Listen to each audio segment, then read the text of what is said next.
morning, everybody. Whether you're on the East Coast, West Coast, or around the world, this is Coast to Coast, and we got some important information coming in. How's it going, Wen? Donna, thanks for popping in already. And the WNBA, their current extension of their CBA expires today. Mm-hmm. The vice president of the Players Association, Breonna Stewart, part of the New York Liberty, said they are not extending the CBA this time around. And so that puts them into a weird spot of status quo kind of limbo.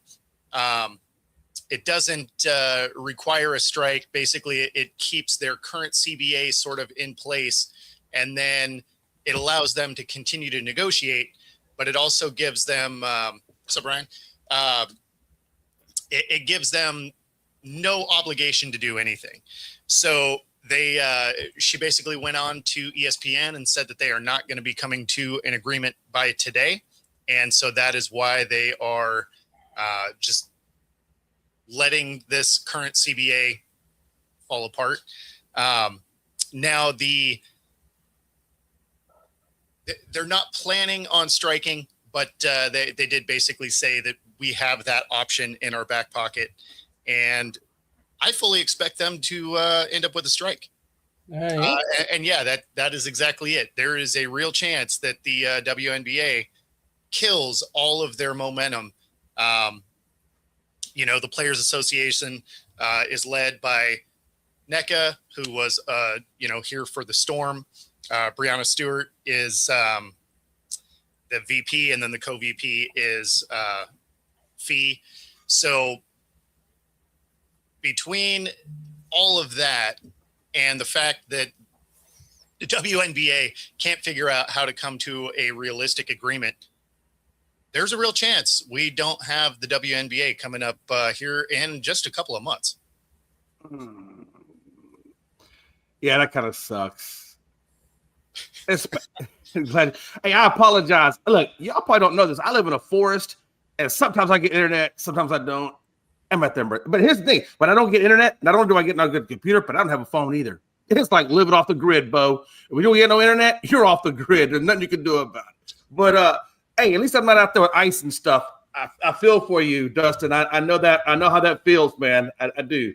We had Seattle weather like all day yesterday. We had 3.5 inches of rain yesterday, and then all that shit freaking froze from like 4 a.m.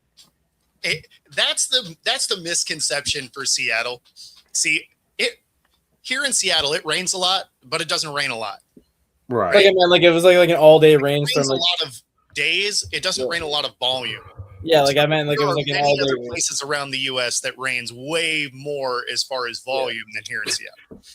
Hey, I'll tell you what though. I don't know what's going on with the Connecticut sun, or if the energy has dissipated, because I haven't heard as much about it other than when it first came out about the Rockets possibly getting, or not the Rockets, but Houston possibly getting a WNBA with the Connecticut sun. Dustin, I know you're kind of the WNBA kind of the no guy. Have you heard any more traction on that at all, or has that kind of just died? Are you serious? I thought you were the WNBA guy. I thought you. No, maybe you're not. Maybe you're just well. That's Bo, I will turn my attention to you. You got the Seattle team. It's probably me since I cover it. Well, no, I thought Bo, but I thought he did anyway. I thought I heard it from you, Dustin. I guess that's why I was asking. I thought you were the one that told me about it. But well, regardless, Bo, you're in the WNBA now. I apologize. Have you heard anything about the Connecticut Sun? Yeah, so they're still looking to move, although I think there is much more concern over the current CBA situation. So there hasn't been incredible movement as far as Connecticut Sun moving forward, as far as going either down towards you or into Boston. Those are all still on the table, though. And no, I don't think it'll terminate the league. It will seriously hurt it. If it actually, and they just got the big payday too on top of all that. Yeah, 11-year, $2.2 billion TV deal. So I mean, they need to figure their stuff out. All of a sudden they could be in some breach of contract type of stuff if they don't have teams to field out there. So I was going to ask you about that. How does that affect the deal? Does it, in other words, will whoever gave them the deal, will the TV come back and say, hey, look, if you're not in here for X number of weeks or whatever the case is, we're going to start taking money away from the deal? Or how does that work? I mean, I'm sure that there would be some, well, there'd be some litigation for that, right? Like, I don't know if it would necessarily negate the deal. It would take money away from it. It would also probably have the league in a little bit of trouble because now you have all these TV slots that now they have to have other programming for if, you know, they don't, if they don't have basketball to put in there, right? Like, Right. You know what's interesting though to me? The only thing that's really truly helping the WNBA is the NBA. Because let's be honest, if this was any other league, UFC, UFL, XFL, whatever you want to term it, if this happened, how would they? I don't think they could survive because they don't have any backers behind them that would keep them afloat, right? Say that again. I guess what I'm saying is if the XFL, or XFL or UFL, any one of the smaller leagues that are independent leagues that are trying to make it, if they were to get a deal like this, but they couldn't field the team, I mean, how could they? I'm just wondering, could they actually afford it? I think the WNBA kind of has that fallback where even if they don't have the TV deal, they kind of got the NBA to kind of fall back on to help them out to keep them afloat. I just wonder if the XFL or USFL or whatever. I don't think they could. Well, obviously they couldn't because they couldn't sustain it on their own, right? No, I just feel like So if one of that isn't apples to apples there. Like you're talking about a startup league that is already struggling financially, which is why they created their basically a regional sport instead of it being nationwide because they were trying to save money as far as travel and all of that. Whereas when you're looking at the WNBA, not only do they have a longer track record because they've been around for 20 plus years, but they do have the NBA to help fill the void on the back end. Whereas when you're looking at, the UFL, stuff like that, they don't, right? Like they don't have that kind of backing. Obviously they're not hurting for cash, right? They're co-owned by The Rock and Fox Sports. So, I mean, like they have money at their disposal, but they don't have NBA money, right? Because the NBA, let's be honest, kind of used this as a tax shelter. At least that's the way it looks from the outside. So I don't think it would be affected quite the same. Those leagues that you're talking about would absolutely go out of business if they had some sort of strike right now. And you have your TV deal in question. Yeah, they fold up. All of a sudden, it's the AAF. So, and I think that's what I'm getting at. Like, I think to your point, it would kill their momentum that they're getting, but it wouldn't necessarily kill the league. It would just set them back. It would just set them back a hell of a lot. Yeah, it would set them a decade back, but it wouldn't kill them. Like the league would still exist. And, it's not like there aren't players. I mean, you still have all the people that are on their rookie deals and everything, right? So, I mean, it's not like you couldn't field teams, but you would lose all of your star power. Right. How long did you say the NBA was in the league before they started turning a serious profit? How long did you? At least 30? It took until the 80s. So, I mean, they were around for almost 30 years. Right. And how long has the WNBA been around? Maybe 20-something years. Right. So, and let's be honest, and it's not like they have the men's demographic to really push it. They're relying on the female demographic. And I'll be honest with you, most people I know that are female or that live around me, they have no cares or whatever about the WNBA. And that might be because the comments aren't here. Maybe that kind of killed it for them. But you don't really get a lot of female support. At least I'm not in my neck of the woods. The biggest thing with the WNBA, this is exactly why I think that it was more or less a tax shelter for the NBA, is up until this point, it's been on obscure networks that you have to go find. The marketing team has been atrocious, right? So half the time you didn't even know when the season would start. We have a team that was a 4-time champion, and we half the time didn't know when the season started. So, I mean, it's a testament to just kind of how poorly the marketing end of it has been ran over time. I think they're finally starting to turn the corner on that just in time for them to torpedo themselves again. So the way that the front office runs the WNBA is kind of like that meme of the guy on his bike and then he shoves a stick in the front and then he's laying on the ground like, oh, why did I fall? Well, I mean, it's because you're kind of doing it to yourself. So yeah, that's sort of the issue. We do have some. We do have some breaking NFL news. I think the part that is frustrating about it is there's no need for it, because it's not like the women are asking for crazy, like, we want this number or anything, right? They just want a percentage. They're chasing they are chasing a number to a certain degree because they want a percentage. They're not, because that is based on the success of the league. So if the league does better, you do better, right? If they do worse, you make less. And even when Silver came out and they're like, well, but the NBA makes more. Yeah, but it's a percentage. So of course they make more. Hold on, let me because I thought, for everything I've read, this is easy math, because it's not like they're like, we want to make what the men make as far as actual volume, right? Like, we're not saying we're making $40 million a year or whatever. What they're saying is they want the same percentage split, which is exactly what they do in most other sports. Good. Well, and again, though, but okay, so they want a percentage split, but there has to be a number in there that they have in mind, because otherwise they could just give an arbitrary number and they'd be. If you get 2.2 billion, they have to figure, okay, that is a physical number. That means there has to be a physical number that should be attached to the females, what they bring to the league. There has to be a physical number. They're not just going into these conversations with no number in mind. Let's be honest. Nobody does that. No, they are. So they are, because what it is as it continues to grow, you make more, right? So you don't have a fixed number in mind. You don't want to have a fixed number, because you're betting on the success of the league. So if you would have taken that $1 million, which is way better than what they've been getting, but the league continues to grow, but you're still capped at $1 million, you don't have anywhere to go, right? If you have a percentage, as the league continues to increase in value, you also get raises.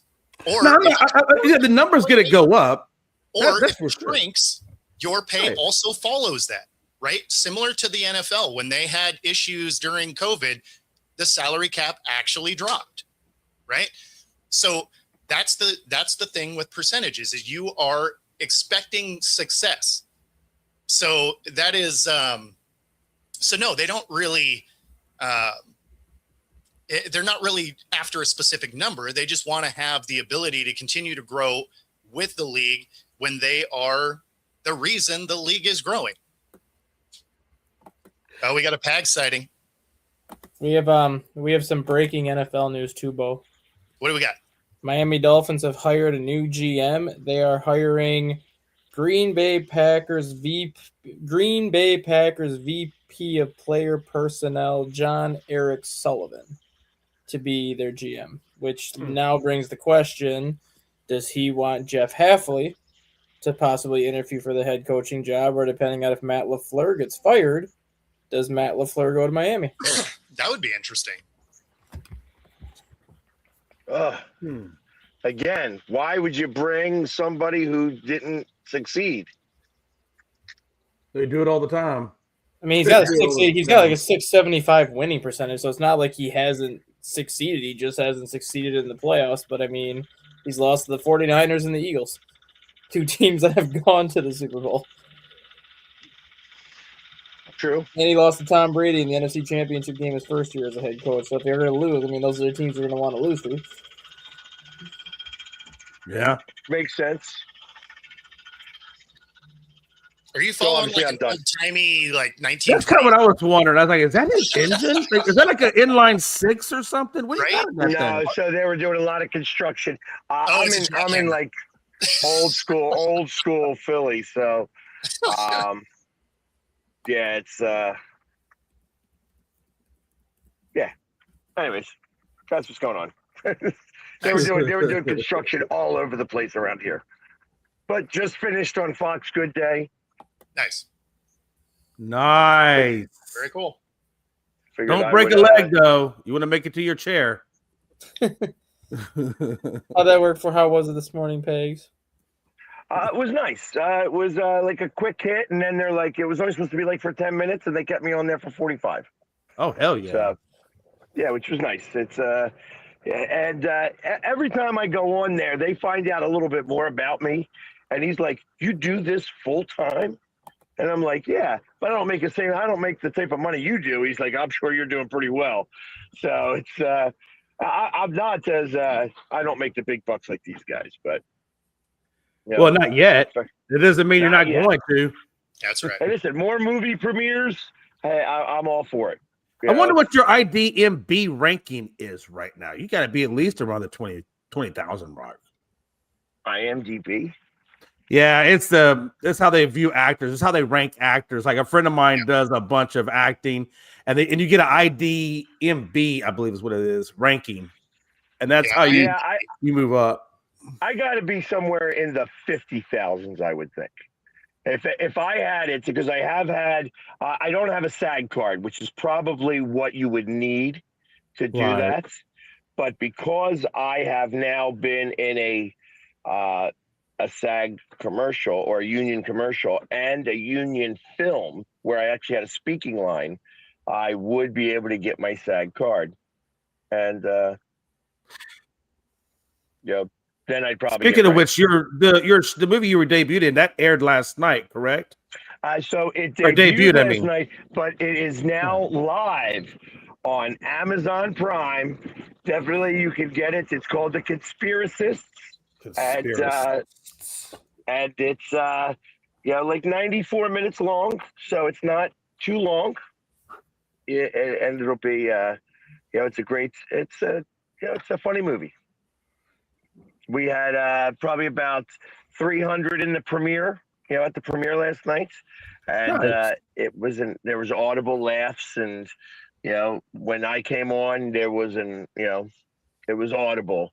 My what I brought to the table. How many lines did they give you, or did you have any lines? I didn't have any lines. I just sort of improv'd, and I will say that. It was a conspiracy about Super Bowl 57. Aha. Cool. Awesome. Well, I will definitely be tuning into that tonight and give it a watch. There you go. I appreciate it. Heck yeah, man. That's awesome. Yeah, so it was fun. It was my first premiere where I was on the red carpet. And people were telling me out of everybody in the movie, I may have been the most famous one there, which I didn't believe, but well, you like never know. I'm like an E level actor, not even D. So maybe F, just straight F. No, you're an Eagles fan, so you're E level. Yeah, that's E right. level is why I figured it was right there. That was perfect because I had the tuxedo donned. And was looking sharp. Yeah, I did see that on Facebook with you in the tuxedo, which looked really nice on you. I gotta admit, looked really good. Right. Would have been better if it was Cowboys, but hey, you're a Philly guy, so you gotta do Philly stuff. Nobody wants to see you in assless chaps, Jay. Yeah. No ass First of all, just so we're clear, there is no ass on any chap of any kind. They are all assless. Just so we're tracking. There is no specific chap that is assless. Just want you to know that. Right. A little cowboy humor there. We don't want to see you wearing your Speedo with your chaps. I don't even think I'd want to see that, Pax, to be honest with you. That'd be pretty damn I'm sure. Jay, I'm holding my own for 53, but even sometimes Jay, damn so well. you don't know about that yet because you're a very young man. Dustin, you don't know about that because you're a pretty young man. But me and Pags, we know all about it. Jay, damn well that if Jerry Jones sold the team right now, you'd be running around in your Speedo through your neighborhood right now. Hell with the Speedo. If that shit happened, I'd run all over the place. I'd be Naked Cowboy 2.0. Hell yeah. I would, man. I'd be so happy. I wouldn't care. Throw me in jail. Well, I don't care because Jerry's gone. He's a rhinestone cowboy. Yeah. Where's the show going? Sports until you showed up. So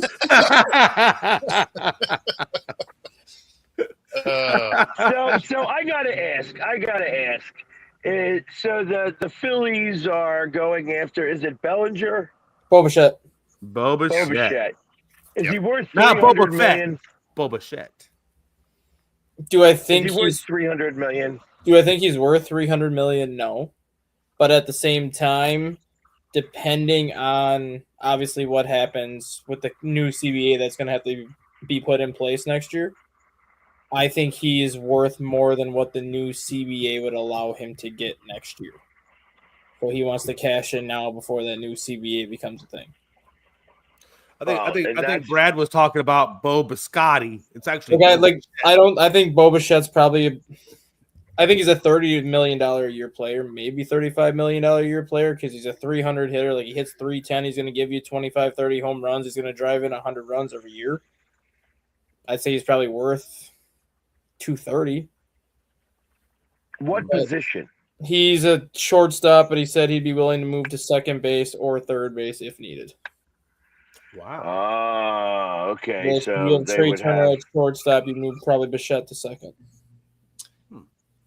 That means that. Well, no, I think that they'd Or probably third. move him to third. And Donna, it was probably autocorrect. Let's be real.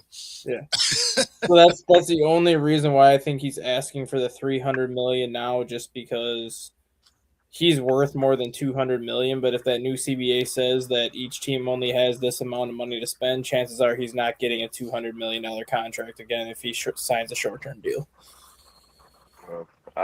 Well, on top of that, I mean, it's like, see, this is going to be the hard part about. And he's only 20, and he's only 27 too, so he's just getting into like his prime years as a player.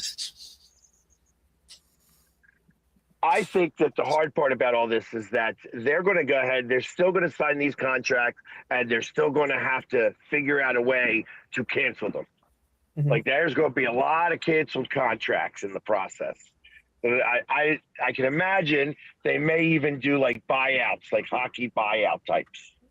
Right. If you remember when they did that. Well, one thing that I could see baseball maybe even incorporating is something that every other sport has that baseball doesn't have. Signing bonuses. If you want to give a player a big like $200, $300 million contract, why don't you give him like a massive signing bonus like these other sports do? Because then it takes less money off your cap and you can pay the signing bonus out over time. That's something that baseball doesn't have because because of those guaranteed contracts. They don't worry about the signing bonus. But if a salary cap is put in place or some sort of spending, Oh, you mean like instead of why defer the money when you could just put it into a salary cap and call it good? Because like baseball is the only sport that doesn't have like signing bonuses with the contract. It's just a straight contract and you get paid out like every year. Versus every other sport, like you have your contract, but then portion of the contract is a signing bonus that they can kind of distribute how they see fit. That's something I can see baseball doing if teams find out that you're not going to be able to give players $300 million contracts anymore. You might see them be like, oh, we'll give this player a 10-year, $300 million contract, but $80 million of it will be a signing bonus, so then it's only $22 million a year against your cap. Well, that makes me wonder now that you're talking about it like that. So it's like, do the players choose, hey, we are so against the salary cap that we will choose against, it's either the salary cap or the guaranteed contracts. I think the players to be against the cap because that prevents them from getting like as much money as they can. Yep. But if you had to compromise with some sort of a signing bonus, I think they would agree to that because you're still getting the $500 million contract that you signed, but you might just have like $140 million of that as a signing bonus that gets paid over time. So now it's only $36 million a year against the cap as opposed to 50. Well, or if they decide that they are not going to have guaranteed contracts, but not any salary cap, those signing bonuses would get paid all up front. Brad, there's actually four big-time free agents left. We got Tucker, we got Bregman, we got Bichette, we got Bellinger. You still have Ranger Suarez. You still have Framber Valdez. 25 of the top 40 free agents are still in the open market. Yeah. There's plenty of good players left that haven't signed. Hey, wasn't there supposed to be an international draft, I thought, for baseball? International draft is not even 2 weeks, 6 days away. January 15th is the international free agent period. It's not a draft, but international free Okay. agent period is January 15th. Because I think I saw some, I can't remember the website I was reading on, but I saw where the Astros are bringing in quite a few South American Yep, players. they're supposed to bring in 5. They're supposed to bring in Yeah. the most of all the teams in the international free agent period. And I think 2 of them are shortstops as well. So I'm kind of wondering, what does that mean for Jeremy Pena? Now they already have 2 shortstops currently on the roster. Well, do you follow the international free agent period much, Jay? No, not as much. I don't get as much coverage on that. So 90% of the Remember, players. he lives in the woods. Literally, 90% like of the literally players- woods. 90% of the players in the international draft are players between the ages of 15 and 17 years old, and 90% of the players are shortstops. The reason why they're shortstops is because typically a shortstop is one of the more athletic players on the field. So you can move a shortstop to the outfield. You can move a shortstop to second base or third base or kind of like any of one of those openings. It's just Right. that these players are so young. They're like, oh, we'll put a 15-year-old in our system and send him to the Dominican Rookie League for the next 3 years and see what he can do. Now I want to move him to third base and send him stateside. Yeah. I don't like to see. I saw the comment. I don't want to see Jeremy Pena leave. I like the guy defensively and his bat. I think he's a great teammate. But I know that's part of the business. But the 2 shortstops they brought in, supposedly from what I read on them, they look like they're pretty strong, hitting wise and defensively. I mean, they look like they're bringing some strong candidates in. So we'll see. Yeah. And so I started to read that article that you sent in the text. Yeah, we haven't talked about that yet. None of that's going to happen. None of that's going to happen. No. The baseball season's too long. Plus, you absolutely torpedo every record that's ever been set. Right. I mean, basically every record that's set would now be set in stone because you'd have to limit some of your regular season games because it's not like you're going to add more games. You already have an issue with pitchers getting hurt. So at this point, if they were going to add a mid-season tournament, which is asinine and I hate it in just about every sport,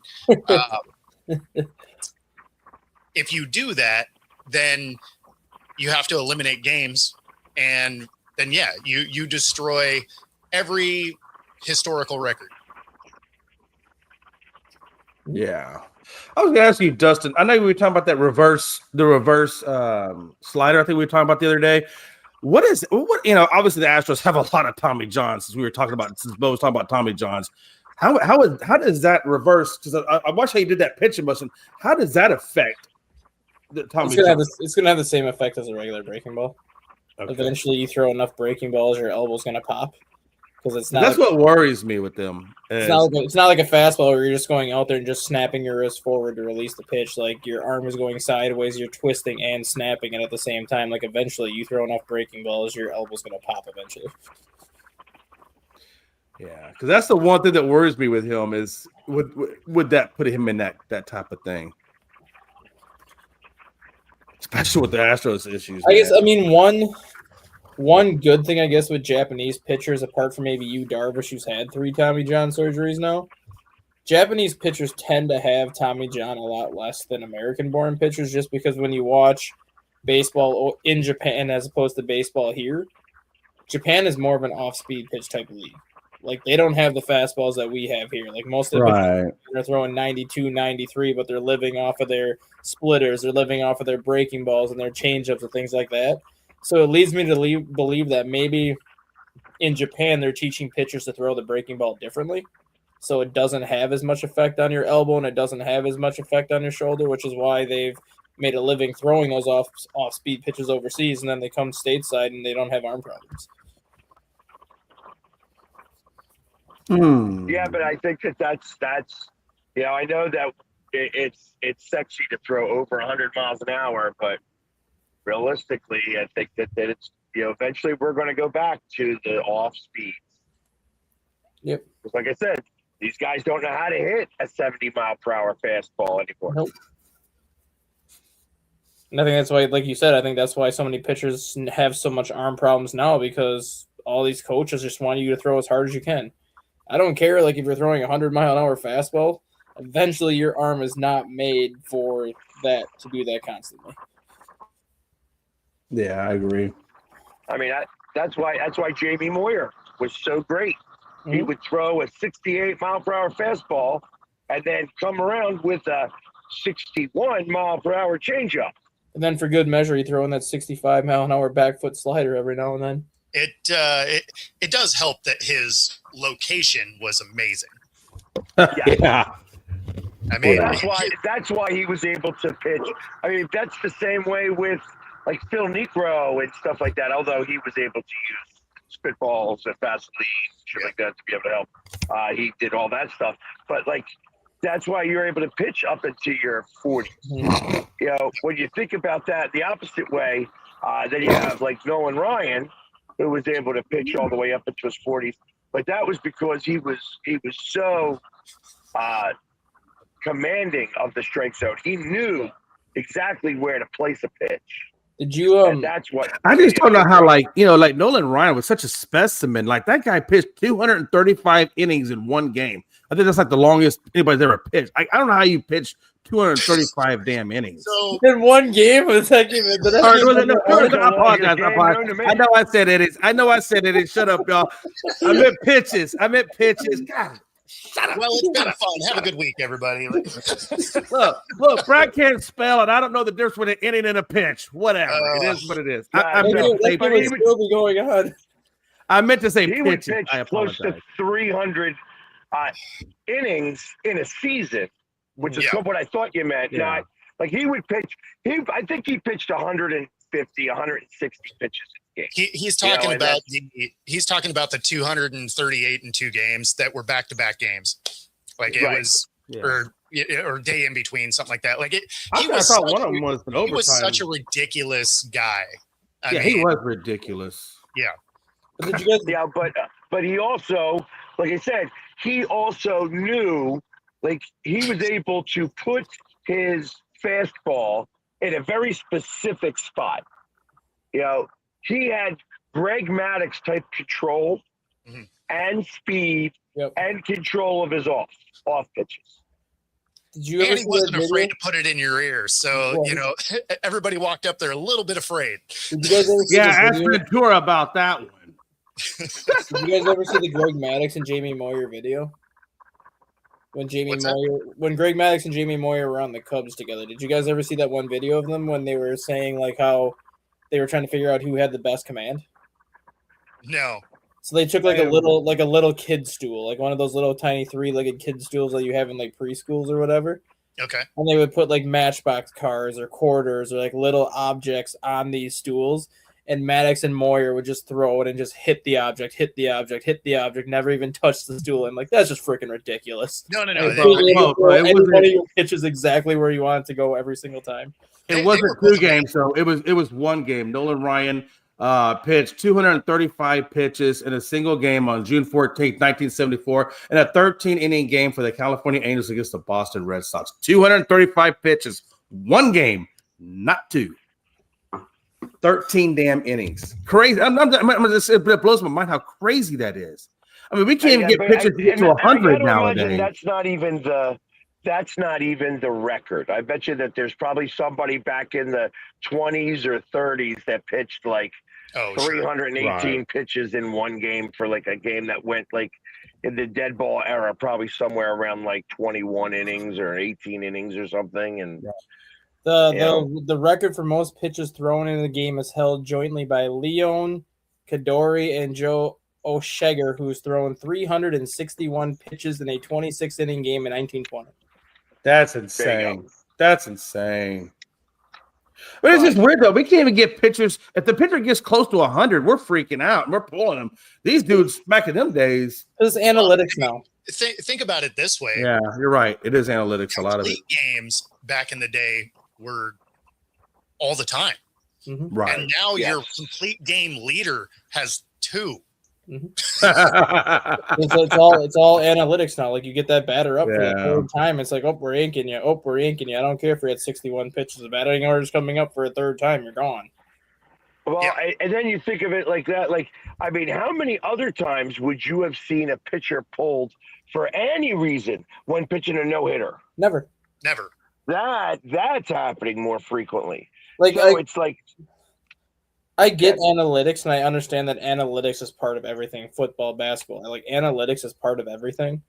Yeah. But you still need to have like an eye test too. Like if your pitcher is going out there and he's throwing 6 shutout innings of like with 68, 70 pitches, and all of a sudden the batting order is coming up for a third time, I don't need analytics to tell me that my pitcher has dominated this game and I can move him out there because he's showing no signs of this team being able to hit him right now. Like I don't need to look at a book and be like, well, the batting order goes up 100 points on this guy the third time through the order. It's like That's why that movie, what is it, Trouble with the Curve, comes to mind, because it seems like that was all what that was about. Was one guy was seeing analytics, the other guy was looking at, like you said, by the eye test. You know, and there were two different versions. Like you're gonna look at analytics for like some stuff, like pinch hitting and like pinch running in like certain scenarios, but still, like you still can see what's happening on the field. You can still see like how batters are doing against your pitcher, how your hitters are doing against the other team's pitcher. Like you don't need analytics to tell you like this hitter's over 4 with 4 strikeouts. I don't think I should leave him in anymore because he's having a rough day.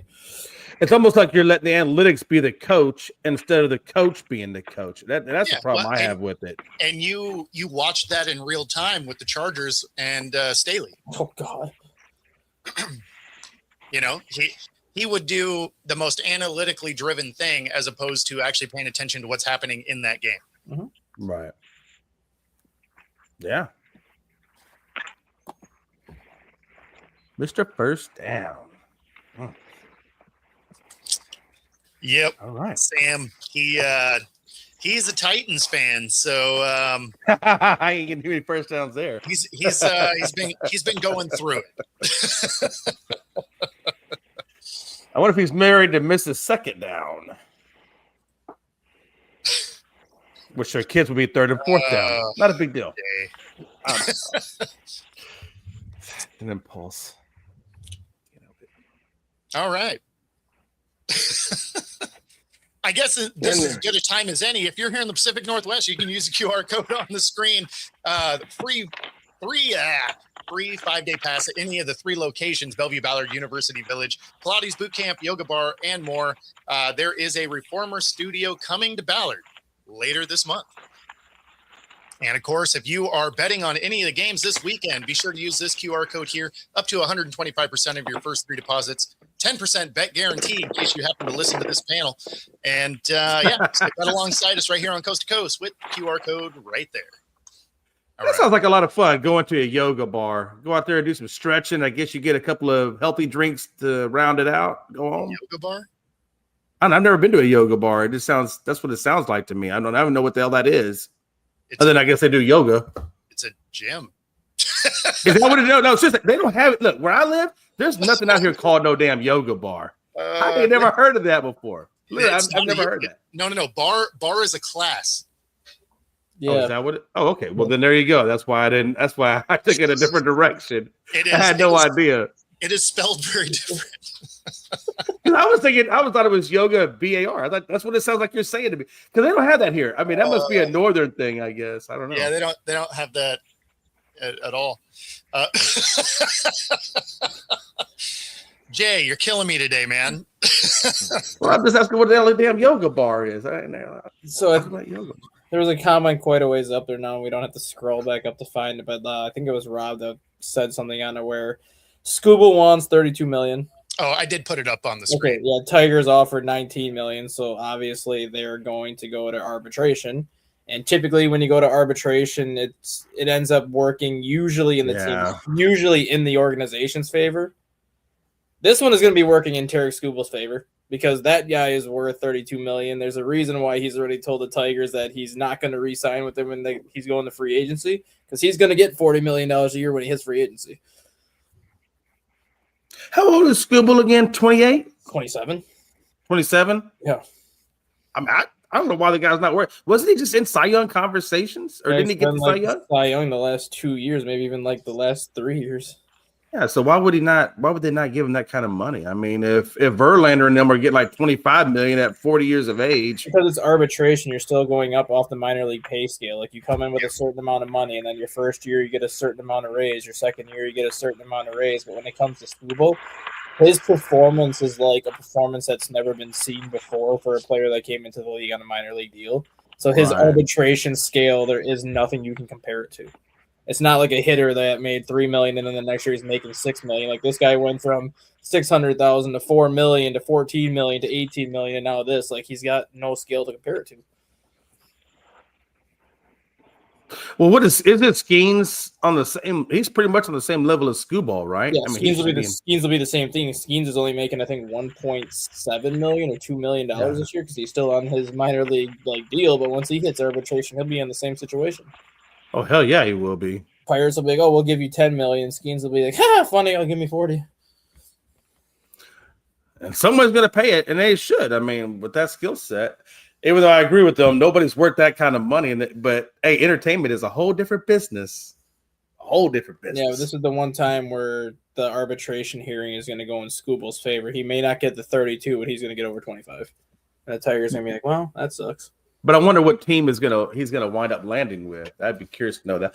If they say the Dodgers, I'm out of here, man. Say, you don't even have to ask. He's going. I know, right? You know where he's going, right? The Dodgers will take him. They'll trade for him and then sign him to an extension right away. Yeah, like he's gonna be coming in relief for the Dodgers. Right? You're gonna have aces all around the league as their like closer. You know, it reminds me of when I used to play. I think it was Madden. I think it was when I used to play. And you can hype, like you can make a custom team and you can hype it up all their attributes like 99. Every player had like 99 ratings. I feel like that's what the Dodgers is. They're just like a team where they're just customizing it and making every position a 99 player. You know, well, that's crazy to me. That's what they were saying last night. They were saying that if the Dodgers end up trading for Freddie Peralta, they were saying, what starting pitcher do you move to the bullpen full time? And they basically said the Dodgers' plan would be to keep Roki Sasaki as their closer, have Tanner Scott as their setup man, and then potentially move Tyler Glasnow to the bullpen. I'm like, that's fun. There's your 7th, 8th, and 9th inning. Glasnow to Scott to Sasaki. And then they also have Edwin Diaz. They also have Edwin Diaz now too, so you can throw Edwin Diaz in the bullpen too. Yeah. That team's going to suck. I hope so. The Mariners are actually bringing a couple of guys back. So we had 2 players avoid arbitration. Arozarena coming back, 1-year deal, 15.6. And Kirby also agrees to a 1-year deal, 6.5. So were those the only 2 you had on arbitration? Well, those are the only 2 that cleared. They signed them yesterday, last night. So now the Cubs had 3 players on arbitration. They agreed to deals yesterday with Justin Steele, Assad, and can't remember who the other one was. But all 3 of them agreed. Yeah, so we'll we'll see what other signings we get, but at least the Mariners are actually signing people, which is something we also haven't seen. So how about us doing good last year and then trying to keep the team? It's such a weird environment for the Mariners if you're a Mariner fan. You're like, wait, we're doing what? We're trying to keep talent on our team? That is bizarre to me. We're trying to win. And then we send them around the league to go win rings. Wait, we're trying to win more consistently for a change? This is fun.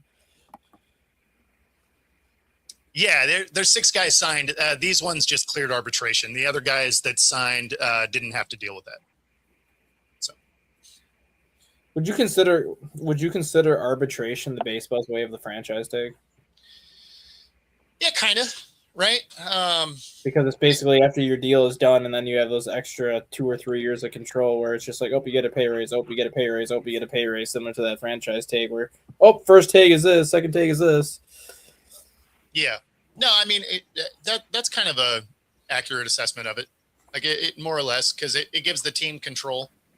So, how long do they actually have control? Depending. Most typically 7 to 8 years of initial control, I believe, when you're drafted. Because when you're drafted, you're initially on a 5-year entry-level contract, and then you have the 3 years of arbitration after that. So you're typically on 8 years of control right out the chute. But then there's obviously ways around that where if a team signs a player to an extension right away, it cancels out the arbitration.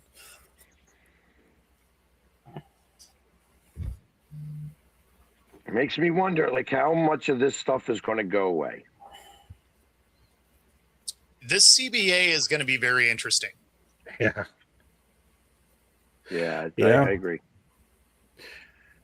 Especially if they try to put think- that hard cap in there, and the people that fight it, I wonder, how that's, like you said, I wonder if that's going to kill baseball. I think the arbitration is actually going to go away, especially when you look at what's happening with Skubal right now. Right. Like, Well, not only that, that's kind of what I'm getting at. Like, there's going to be, I wonder if MLB is using the salary cap as a ruse. And by saying, "Oh, we want a salary cap, we want a salary cap, we want a salary cap," well, they're going to do everything they can not to hit the salary cap, not to get that. So it's possible that they're going to wind up losing arbitration, losing, which the actually would work out guaranteed- well, because then if you lose arbitration, more players hit free agency every year, which allows more teams to sign players. They still have to spend the money to do it, but now all the players that were in the arbitration process would be at free agency, which could essentially add in 25 to 30 big-time free agents every year. I feel like that's where the guaranteed contracts come into play and the non-guaranteed contracts. Like, they're going to not guarantee these contracts, which means that they're going to be able to get out of stuff. And because baseball is new into the whole signing bonus situation, there's going to be certain players who's going to sign these massive contracts, not have anything guaranteed, in terms of like, oh, we're going to do this in a signing bonus and stuff like that. Because that's all the signing bonus is, guarantees your money. Yep. That's something You know what the I mean? Angels wish they would have had with Anthony Rendon. And then they're going to be able to get rid of these players. That's what's going to wind up happening. I can see that. They're going to not have a salary cap. They're going to raise the minimum and probably lower the you're saying that the Dodgers are paying somewhere in the neighborhood of $300 million in the luxury tax. $337 million was their luxury tax penalty this year. So probably lower that or even raise that some, so that, they're going to pay that luxury tax. And what does that get spread across the other 31 teams? I don't know how that works. I think they Like, just where have I think they just pay it to the league. I don't think it gets spread Yeah, I out. was to going the to say, I rest of didn't the think team. that was think they part just of pay it to the the league. mutual payment program. I thought that was just off the TV deals. Yeah, I think the TV deals are what gets spread across the league, but I think that luxury tax penalty, they just have to pay directly to the league office. That doesn't get spread out or anything. Yeah, Where does that's that what I money thought. go? It just goes into Manfred's Bonus pocket? program. It's a Manfred Beer Fund. That's honestly why teams try to stay under it. Because if they do have to pay that penalty, it just goes to Manfred's bonus fund. It's not like it's going towards the rest of the league to benefit all these other teams. It's just like, oh, we spent money to go over the number that he told us we can't go past, so now we got to pay him back for going over the number he told us he can't go past. Right, because on top of that, like, I wonder, like, so nobody goes over the salary cap. That's not accurate. It goes Okay. into the player benefits, player retirement, supplemental commissioner fund. So it doesn't go to the teams; it goes to players that retire and other Correct. stuff. So it doesn't go back to the team. Well, at least it goes to a good cause, I guess. It doesn't just go into the commissioner's pocket. Don't It get goes me to- wrong. Like, there's plenty of zeros that probably get like filtered into some other Right. stuff. But that's what they say. It goes to. So But yeah, that's why a lot of these teams now, like even 5 years ago, teams had no problems going over the luxury tax at least a couple years because everyone knew that if you went over it that first year, it was like an 11% penalty. If you went over it the second year, it went from 11% to 27%. And then if you went over it a third year or fourth year or a fifth year, it goes at like 38% is where it stays. But the way it works is if you're over that luxury tax, and then the next year you're under the tax, then it resets. So then you can just go right back over the next year or whatever. So a lot of teams got smart by saying, oh, we'll go over it this year and this year, stay under it 1 year, and then we'll just go back over it the next 2 years. But now teams have just gotten to the point where it's like, yeah, I just don't want to pay the penalty anymore. We lose draft picks, we lose money. Like, I just don't want to pay that penalty anymore. Whereas the Dodgers doesn't care. They're like, Dodgers, you know what? If we're paying $1 billion in tax, who cares? Right. We're getting $2 billion from a TV contract. Here is $337 million of our TV deal to do what you want with it. We'll be back over that number next year, so we'll write you another check. So Joe and Rob, yes, I will be doing the Pick'em show at noon Pacific. So it'll be about an hour and a half before the first kickoff. So the NFL starts Saturday, correct? I think we have one more college game tonight, and then we get the NFL starting Saturday, right? Mm-hmm. Yep. Okay. What'd you think of that game last night? A lot better than I thought it was going to be. Yeah, it was definitely a lot. I felt my heart broke, though. My heart broke for Ole Miss because, just the way Carson Beck got in there so easily, I just know that deflated the hell out of him, man. Now, I mean, I thought Miami was going to be too much for him. I thought it'd be a competitive game, but especially Miami's defense is they got a nice defense. Yeah, except I didn't think that they would score that easily. They were walking down. They really could have called a penalty in the last play of the game. They would have had one more play at it, but it's not like the NFL. The ball wouldn't have been at the 1. It's only a 15-yard penalty, so they still had to go from the 20, but they would have got one more play out of it. Yeah. I think some of the penalties definitely slowed down Miami. I think Miami could have done a little bit better if they hadn't had some of those penalties, which extended some of those Ole Miss drives. But I think that's part of being a physical team is sometimes that happens, right? But I think that there ain't no chance for Miami to beat Indiana. No. And I expect the Indiana-Oregon game to be a good game. I think Indiana's just too much of a better team. They're going to win, but I think Oregon's going to give them a shot. Yeah. Oregon seems to be that kind of team, though, that will play really, really well. But when they get to the upper level parts of the playoffs, they kind of just peter down a little bit. No. Like I always joke about it because they have 1,000 jerseys and no titles. But they do have cool jerseys. I'm a Washington Husky fan, and so naturally we have to hate the Ducks. But yeah, I mean, this Ducks team is a good team. They're just not good enough to get past Indiana. Yeah. But they are going to give them a run. I mean, Indiana's a great team, but it's Oregon will make it interesting. I have a feeling it's going to be a 31-7, 31-6 game. Yeah, like where they score a touchdown and miss a 2-point conversion. Just my opinion. It would be surprising to see them get blown out in this game. Yeah, would it though? Because Indiana won at Oregon. Oh, I expect Indiana to win. I just don't expect them to blow them out. What do you think if Indiana does play Miami, Pags? I know you talked about that. What would it be that hurts Miami the most? Is it going to be that they're going to give up too much on the run because they do have a soft run defense? Indiana's defense. Yeah. Their defense? Like everyone talks about Miami's defense, and like Miami's defense is good. I'm not going to discredit their defense, but Indiana's defense is on another level. Like Indiana's defense is ridiculous, and they hit. I mean, they're not afraid to hit you, and like they look at Ohio State. They hit Ohio State early and often, and they let Ohio State know, like, hey, we're here to play. Like, you better stand up and take the hits. No, that's the thing is they have one of the most physical teams and the best defense in the league. But I mean, when they go into those games, they're like, yeah, you better buckle that chin strap because we're coming at you. Look at the Alabama game. Like the first series of the game, like I think it was Jeremy Bernard, their number 2 receiver, caught it and just got lit up by like 2 people. And all of a sudden he looks at the sideline and he's getting up. He's like, oh, I don't want to be here right now. Yeah. Because Indiana's like, yeah, we're here to play. You better buckle up and get ready to take some poundings. Yeah. Irvin looked coked out of his brain. Again, Probably again. He did, man. Jeez. Like, maybe he wasn't, but man, But Miami did make history last night, though.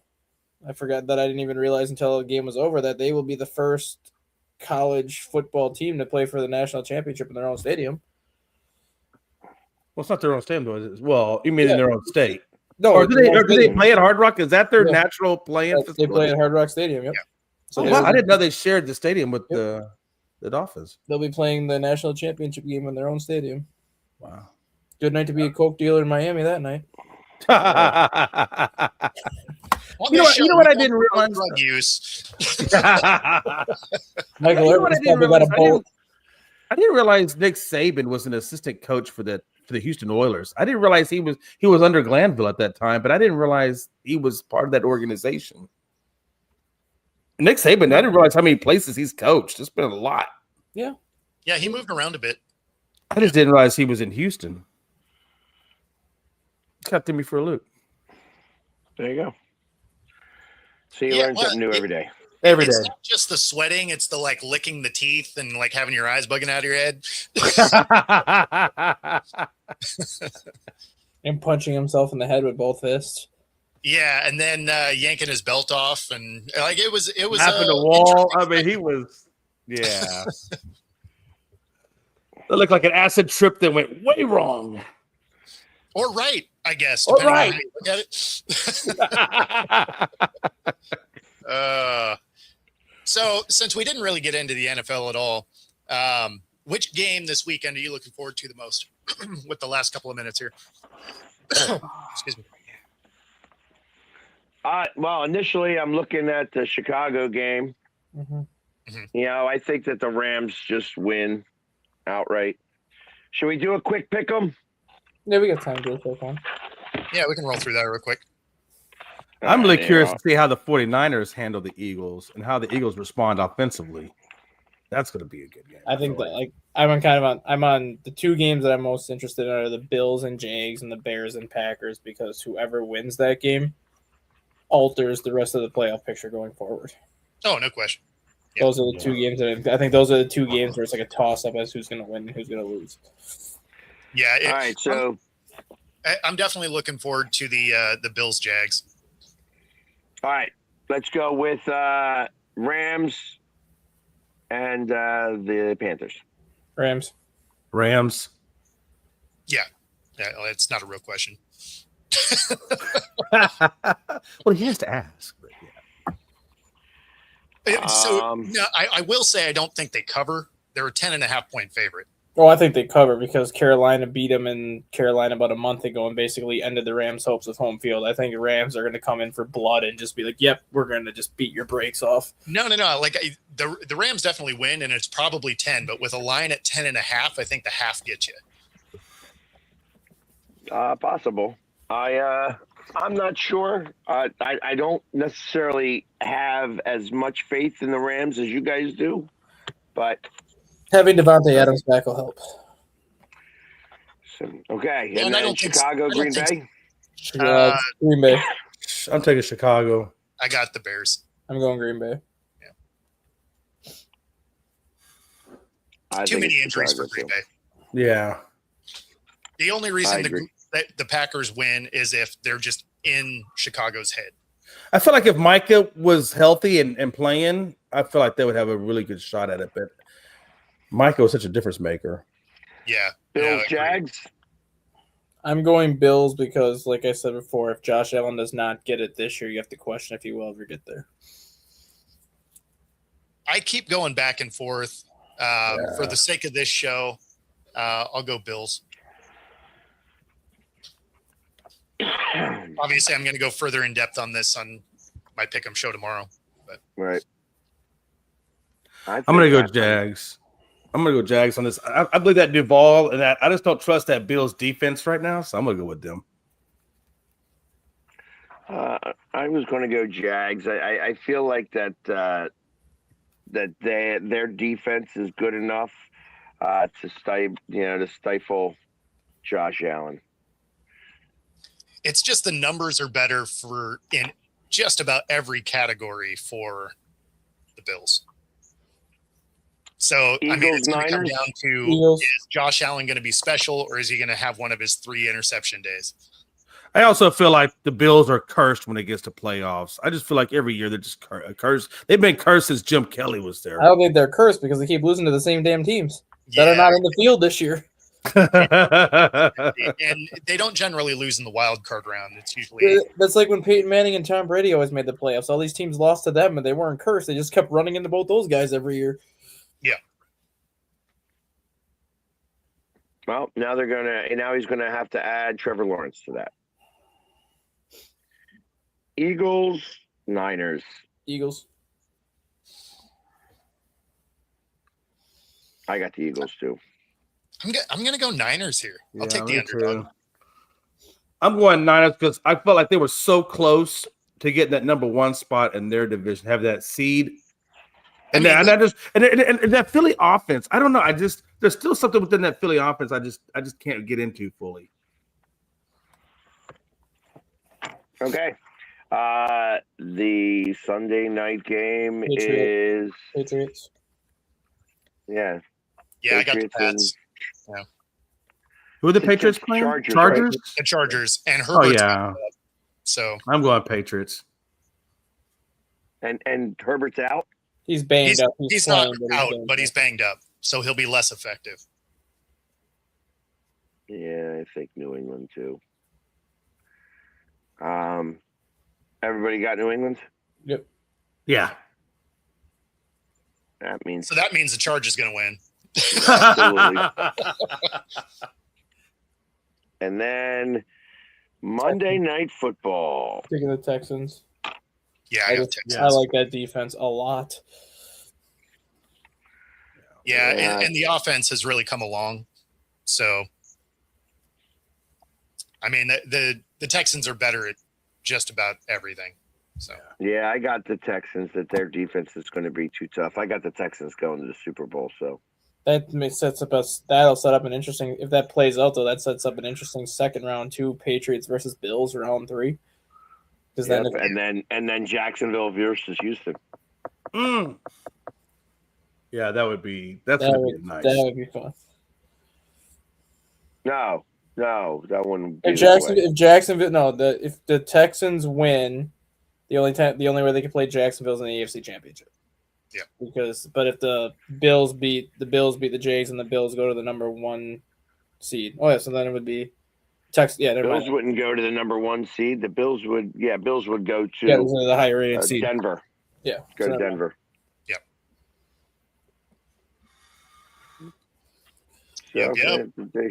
So, but you have Houston as well there, Jay? Absolutely. Yes, sir. All right, that means Pittsburgh's winning too. right? Pretty much. Oh, man. I just. All right. Yeah. Got them all. We got them all marked down. Perfect. You can see how much you guys are wrong. Thanks for playing along with us. If you've been watching us today, be sure to like and subscribe. Helps us bring our content to you. Otherwise, enjoy the bowl game tonight. And, of course, all of the NFL action this weekend. We will see you all on Monday, unless you're tuning into my Pick'em show tomorrow. Take it easy, everybody. Peace.